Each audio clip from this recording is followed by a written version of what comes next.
Bonjour mon ami, c'est Lucia Félix, coach en stratégie financière et business. Je te souhaite la bienvenue sur ma chaîne. Ici, je parle développement personnel, entrepreneuriat, stratégie financière.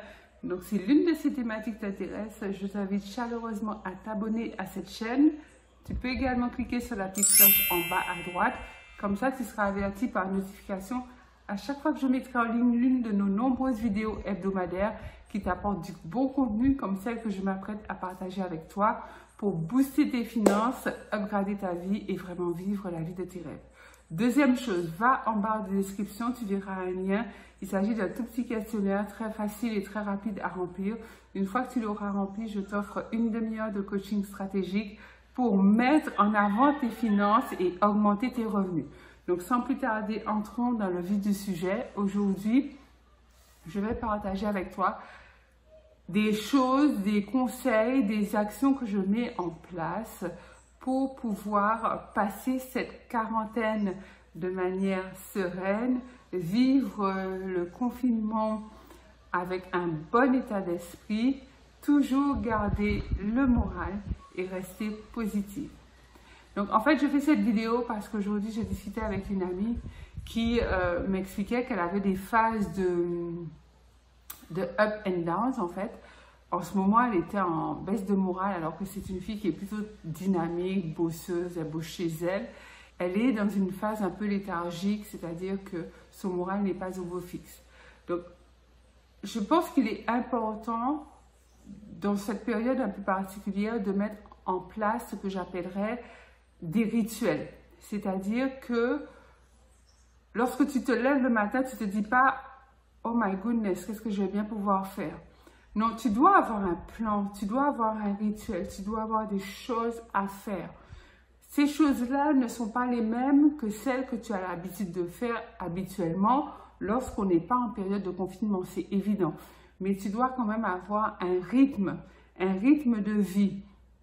Si tu travailles de chez toi, tu dois avoir ton plan d'action pour réaliser les tâches que tu dois faire au quotidien. Avec des phases de repos, des phases où tu vas décompresser. Si tu ne travailles pas depuis chez toi, tu dois mettre en place certaines choses pour faire que tu as un rythme.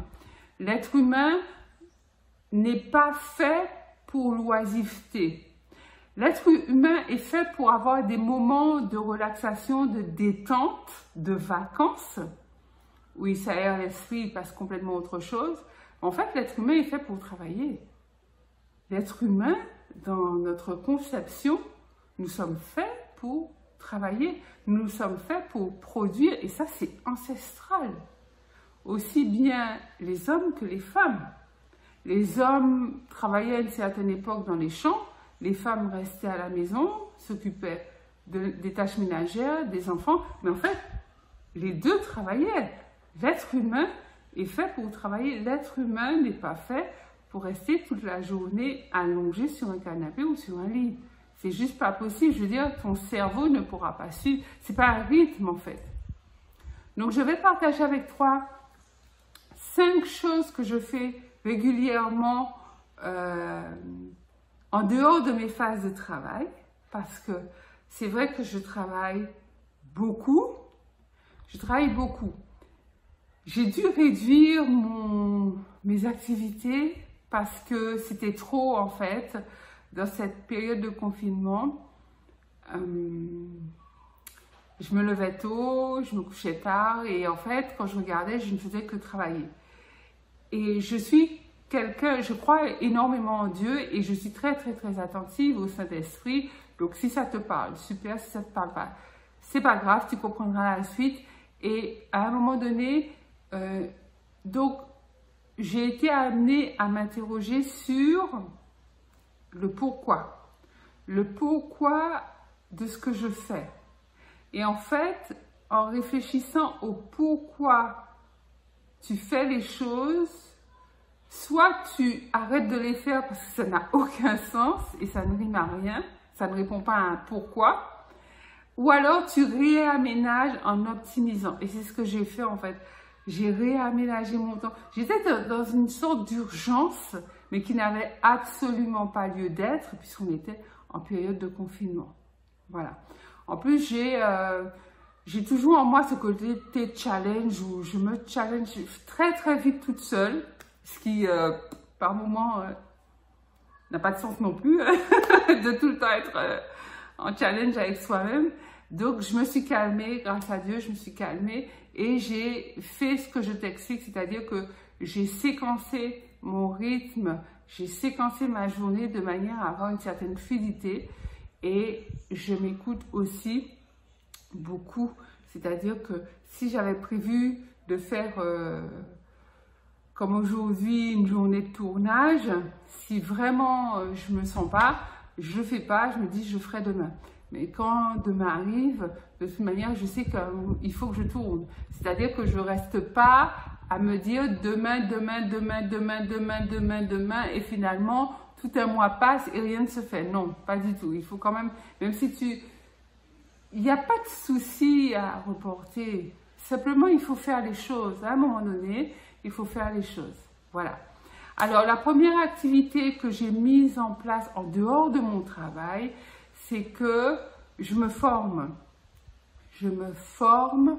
J'ai 3 formations que je suis actuellement. Donc, il y en a une que je n'ai pas démarré du tout parce que je suis un seul être humain, n'est-ce pas?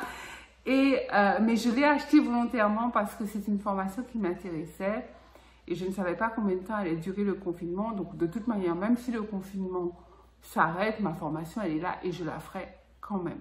Donc, j'ai 2 formations que je suis actuellement et qui me permettent d'augmenter mon niveau de connaissance, mon niveau d'expertise dans les domaines que je souhaite, puisque en tant que coach, je dois toujours être celle qui est à même de guider, d'accompagner, d'enseigner ses clients. Donc, je fais en sorte de me former de manière constante.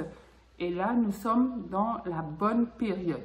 Deuxième chose que je fais en dehors de mon travail, c'est que je lis. Je lis. Naturellement, je lis beaucoup, mais là, je continue de lire. Je ne dirais pas que je lis plus, non. Je ne lis pas plus, mais je continue de lire parce que lire, c'est important. C'est aussi un moyen de couper tout ce qui est activité, entre guillemets, intellectuelle, où tu es en mode production, la tête dans le guidon et tu bosses pour passer à autre chose. Et le cerveau a besoin de faire ces breaks, en fait, ces espèces de coupures où tu vas laisser le travail pour pouvoir passer à autre chose. Et la lecture, c'est un bon moyen de le faire. Donc, en ce moment, je lis Le succès par la pensée constructive. Ben voilà. De Napoleon Hill et Clement Stone. Napoleon Hill est très connu parce qu'en fait, c'est l'un des précurseurs du développement personnel. Et c'est un auteur qui a écrit « Réfléchissez et devenez riche », qui est également un classique dans le monde du développement personnel. Donc, c'est un livre que je te recommande si tu n'as pas encore lu. Troisième chose que je fais en cette période de confinement, c'est que je regarde la télé. En fait, je regarde plutôt Netflix, à vrai dire. Je regarde plus Netflix qu'auparavant. Plus en mode distraction. Je regarde plutôt des séries, mais des séries axées business ou alors des documentaires ou des Marvel. Parce que je suis une fan de Marvel. En fait, c'est mon fils qui m'a contaminée. Et oui, alors tu vas me dire, ouais, mais Lisa, t'as dit que tu regardais pas la télé. Et oui, c'est vrai. Habituellement, je ne regarde pas la télé. Là, je la regarde un petit peu plus dans le sens où je mets en place, comme je te disais tout à l'heure au début de cette vidéo, des phases de break en fait, où j'arrête de travailler pour passer à une autre activité de manière à ce que mon cerveau se régénère et soit alerte pour reprendre une séquence de travail. Autre chose que je fais en cette période de confinement, c'est que je passe beaucoup de temps en famille, je profite.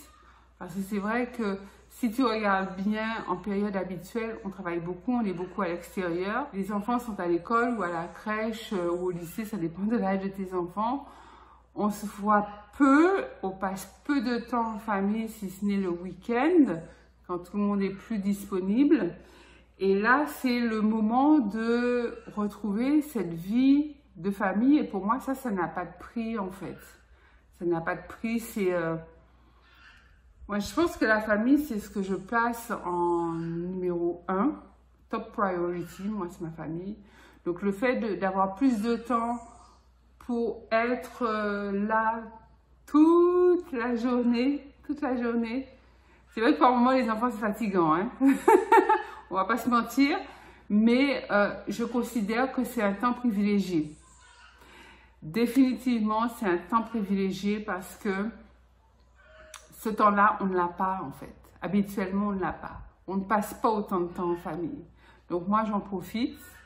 On fait des choses où chacun est à ses occupations peut-être. Hein, je veux dire...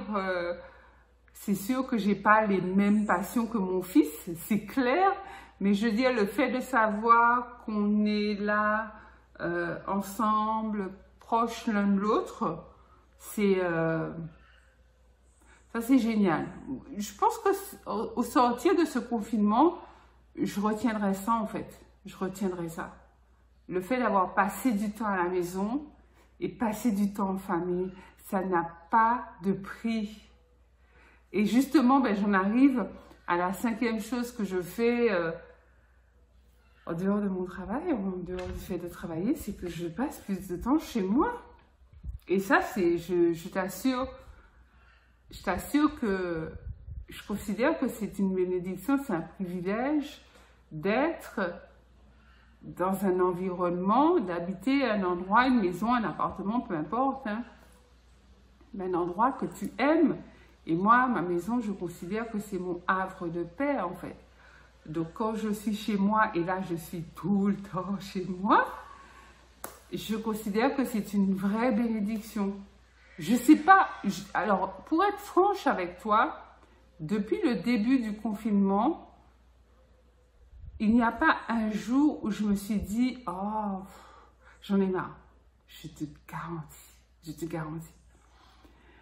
Et la question que je me posais, c'est, je me disais, mais Lucas, tu es quand même quelqu'un de très, très actif. Combien de temps tu serais capable de tenir comme ça en étant chez toi, dans un contexte comme ça? Moi, je pense que je tiendrai longtemps. Je pense que je tiendrai longtemps. Je te pose la question, dis-moi en commentaire, combien de temps tu pourrais tenir en étant chez toi, confiné, en faisant les activités que tu fais actuellement, en fait? Ça m'intéresse parce que j'ai l'impression que moi, je pourrais tenir longtemps. Après, c'est une impression que j'ai puisque forcément, à un moment donné, on sortira de ce confinement. On va pas rester 6 mois ou 1 an confiné. Donc, voilà. C'est ça. C'est ce que je voulais partager avec toi. Donc, la manière dont je m'occupe, à part travailler, voilà ce que je fais en fait. Voilà les 5 activités que je fais. Je me forme, je lis, je passe du temps en famille, je regarde la télé, Netflix notamment. Et je passe du temps chez moi. Donc, dis-moi en commentaire qu'est-ce que tu fais, toi. Ça me fera plaisir de te lire. Pense à liker la vidéo, un gros pouce bleu. Partage-la massivement partout tout autour de toi de manière à ce que la communauté puisse grandir et que l'information puisse parvenir au plus grand nombre. D'ailleurs, tu dois faire partie de cette communauté. Si ce n'est déjà fait, abonne-toi maintenant. C'est Lucas Léon Félix qui te dit à très vite pour une nouvelle vidéo. Bye bye.